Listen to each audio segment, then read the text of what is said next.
આજથી 1 વર્ષ પહેલાં પણ આ તલાવ જે શાળા છે આપણી પ્રાથમિક શાળા એ બંધ થઈ હતી ત્યારે અમે જે લોકો સામાજિક આગેવાનો અને તલાવના ગ્રામજનો સાથે મળીને અમે પહેલી પણ રજૂઆત 1 વર્ષ પહેલાં પણ આવેદનપત્ર આપીને રજૂઆત કરી હતી, પણ એનું કોઈ અત્યાર સુધી એનું કોઈ સરકાર દ્વારા કે એના પ્રશાસન દ્વારા કોઈ પગલાં લેવામાં આવ્યા નથી।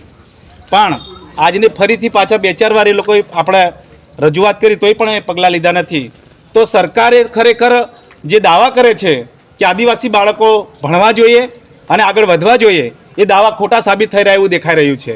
સરકારને, પ્રશાસન અને એના રાજકીય નેતાઓને પણ આ વસ્તુને ધ્યાન આપવું જોઈએ કે ખરેખર આટલી બધું સરકારે ગ્રાન્ટ ફાળવે છે, આટલી બધી ગ્રાન્ટો આપે છે સરકાર, તો એ સત્તા અમારે અહીંયા આદિવાસી વિસ્તારની અંદર કેમ બાળકો શિક્ષણથી વંચિત રહી જાય છે?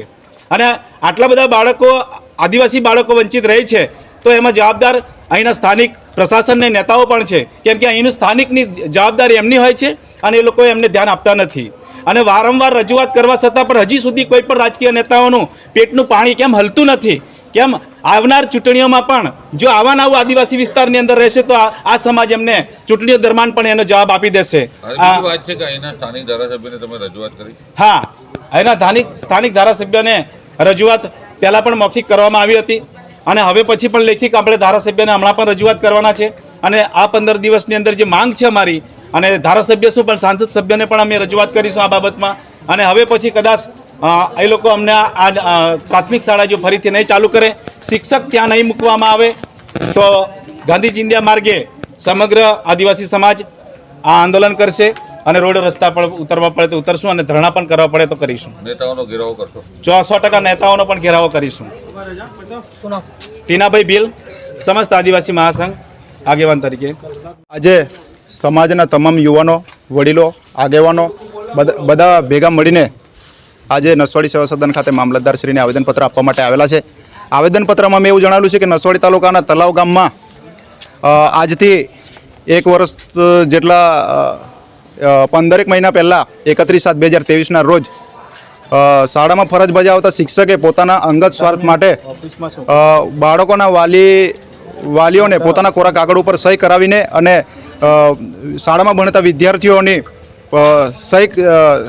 વાલીઓની સહી કરાવીને બાળકોની એલસી પોતાના ઘરે ઘરે જઈને આપી આવીને શાળામાં 0 સંખ્યા સેવ કરીને પોતે માસ્તર ત્યાંથી છૂટો થઈ ગયેલો છે અને શાળા બંધ કરી દેવામાં આવેલી છે। એટલે એના ભાગરૂપે જ આજે સમાજના તમામ યુવાનો, વડીલો, આગેવાનો બધા મળીને આ સ્કૂલ ફરીથી સત્વરે ચાલુ કરવામાં આવે એવી માંગ સાથે અમે મામલતદારશ્રીને આવેદનપત્ર આપવા માટે આવેલા છે।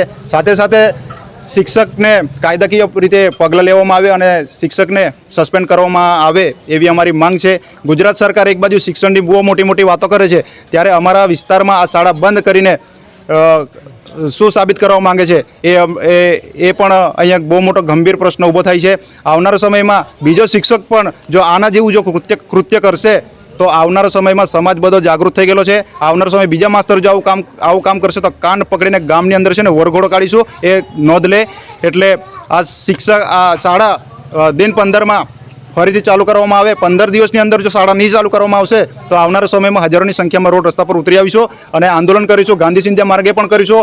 અને જ્યારે ઉગ્ર સ્વરૂપ ધારણ કરવાનું થશે ત્યારે સમાજના તમામ યુવાનો ભેગા થઈને આંદોલન કરશું, જેની સંપૂર્ણ જવાબદારી સરકારની રહેશે અને જે તે શિક્ષણ અધિકારીની રહેશે। આજ રોજ મામલતદાર કચેરીમાં અમે સમસ્ત આદિવાસી સમાજના આગેવાનો દ્વારા આવેદનપત્ર આપવા આવ્યા છે, જેમાં છોટાઉદેપુર જિલ્લાના નસવાડી તાલુકાના તલાવ ગામની જે પ્રાથમિક શાળાને સદંતર બંધ કરવામાં આવેલી છે। હવે એ શાળા એવી રીતના બંધ કરવામાં આવી છે, જે તલાવ ગામનો પ્રાથમિક શાળાનો જે શિક્ષક હતો એ ઘરે ઘરે જઈને વિદ્યાર્થીઓના વાલીઓ પાસે સહી કરાવી અને સહી એવી રીતના કરાવી કે તમારને સારું શિક્ષણ મળશે એમ કરીને સહી કરાવી અને જ્યારે શાળાની અંદર 0 સંખ્યા બતાવીને આ શાળા બંધ કરેલી છે। અને ખરેખર આ જે શિક્ષકે આખા ગામ જોડે જે છેતરપિંડી અને વિશ્વાસઘાત કર્યો છે એના વિરુદ્ધ પણ કાયદેસરની કાર્યવાહી થવી જોઈએ એવી પણ અમારી માંગ છે।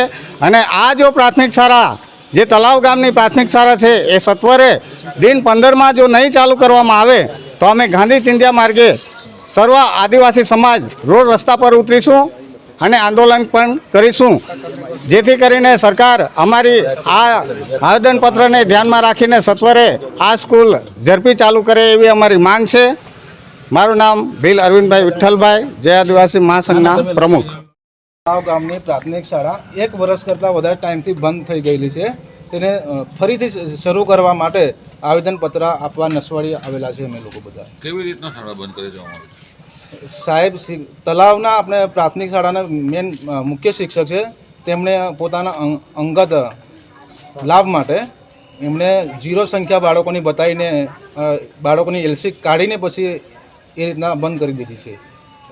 આજે આવેદનપત્ર આપ્યું, આગળની રણનીતિ શું હશે? આગળની રણનીતિ એ રહેશે કે ફરીવાર 15-20 દિવસમાં શરૂ ના થાય, આનો કોઈ નિરાકરણ નહીં આવે તો આખો સમાજ, આદિવાસી સમાજ રોડ ઉપર ઉતરી આવશે અહીંયા.